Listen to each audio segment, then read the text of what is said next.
Hey guys, what's up? Just wanted to make a new video just talking about sales a little bit. I think that a lot of people, when they're starting a business, especially, maybe sales isn't their strongest asset. Maybe that's not what they're naturally great at. And that's the thing about when you start a business, especially if you're doing it alone, you don't have a partner or a team or anything right away. You kind of have to wear all the hats. And so, even if you're really phenomenal at whatever the services that you're providing, maybe you're not great at sales. So, one thing that I like to think about when I'm going out and I'm speaking to new clients, and for those of you that don't know me or what I do, is my name's Dan. I run a company called Metronova Creative.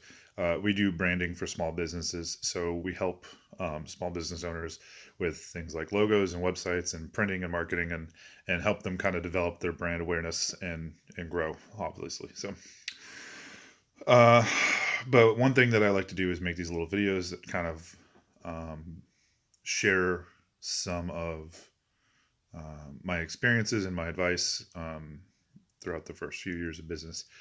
And so sales. Something to remember, especially when you're a small business owner, is that you're not necessarily selling a product, you're selling yourself. We say all the time that branding a brand is the emotional connection between a consumer and a product. And if you are the owner of the business and you're 9 times out of 10, you're going to be the one um, talking with your clients or your customers and selling that product. So if you're confident and you're passionate and you're excited and you feel good and you act, positively, um, you're going to make that emotional connection for the customer, right? So you really, as a small business owner, you're kind of one of the products, and I say all the time that you have to be able to sell yourself before you can sell your widget or who's a what, or whatever it is that your product is. You have to be able to sell yourself first. When you're a small business, you don't have the reputation of these larger corporations. You don't have the infrastructure of that system, so people might be a little apprehensive of buying from you at first. But if you work hard and you show them that you're confident and you show them that you're passionate and you show them that you care about them as a consumer, they're going to be obviously they're going to be happy to invest a little bit and maybe look into it, a little more likely to purchase from you. So one thing I like to do is remove the sales from the sales pitch, and let me explain that a little bit. uh, Whenever someone has a referral for me or reaches out or anything like that, especially via email, one thing that I do is um, I never say, uh, can we set up time to talk, or let's have a meeting so I can tell you about what we can offer you. I don't like to do that. I say, I'd love an opportunity to set up a time to talk with you so I can learn more about your goals, learn more about what you do, and learn more about how I could possibly refer you or help you guys succeed, or whatever it is. So you're taking the sales, the idea that you're set, even though they've reached out to you to buy something from you, maybe maybe they're just window shopping, whatever it is, but you've taken that off the plate. So you're taking the stress of buying, of having to, because small businesses or even standard consumers don't have a ton of cash, maybe. So if you take that off the table, right, and just present it as, hey, I just love to get to know you, it's going to make things a lot better, a lot easier, especially when you're in business to business. But it works B2C as well. If you're just establishing that relationship and getting to know the person a little bit better, um, they're probably more likely to have that connection, that emotional connection, that relationship, and then that commitment to buy. And the nice thing is, when somebody feels emotionally connected with a product, um, I think this might be an old stat, but I think it was like people that have an emotional connection to to a product or a corporation or a business on Facebook are 75% more likely to refer that product via social media. When someone asks, like, hey, I'm looking for so and so, or I'm looking for such and such, they are 75% more likely to say, hey, check out this page because I love it. So again, if you take the sales part out of the sales, then it really frees up a lot of it really frees up a lot of consumer habit. Like they're going to be a little more interested in buying because they don't feel that pressure.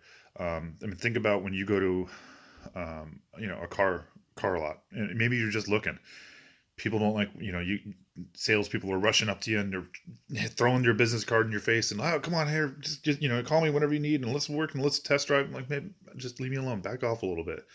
Um, Now, some salespeople will yell at me for saying that, like, no, you have to close the sale, and it's always be closing ABC. But it's not always about that. Sometimes, especially with small businesses, it's about cultivating that relationship and making somebody feel comfortable um, and all that good stuff. So, um, and I say all the time, you know, for our particular company, because we are B2B and we primarily work with small businesses, I tell people all the time, my first goal is to educate, not to sell. When I sit down with a client, I want to learn about their goals, learn about what they're doing, what they're hoping to do, what they think they need.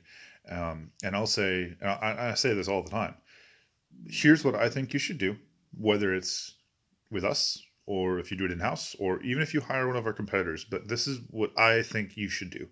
That way, again, you're taking the sales off the table. You're not saying, here's what you need to buy from me. You're saying, here's what I think you should do. You educate the client and then you let them make their decision. Um, and sometimes, yeah, they're going to go with somebody else. But if they if they happen to email you and say, hey, I decided to go with this other person, I hope you understand, it was a budget thing or whatever it was. Um, the best thing you can do is say, hey, I get it, I understand, not a problem, not a big deal. You have my email address or you have my cell phone number. If at any time you don't feel comfortable or if you have a question or a concern with this other person, please feel free to reach out to me and I'll do my absolute best to give you my opinion or give you some advice or whatever it is. Because again, you've taken the sale out of the sales pitch. You're there to be a help. You're there to be compassionate and empathetic and care. Um, and sometimes they end up going with the cheaper option and the cheaper option ends up sucking and they get screwed or they get halfway through and go, oh my God, I've made a mistake. You know what? I gut feeling I should have just gone with Dan in the first place. So a lot of times they'll come back or maybe they'll have not a great experience. And then a few months later, they'll call you and say, hey, we want to do something different. We want to change or whatever it was.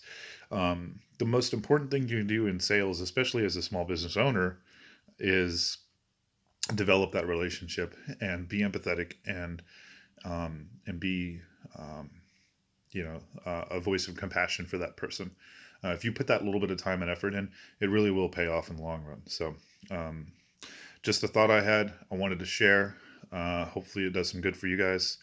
And as usual, be well, be decent, take care. Bye, guys.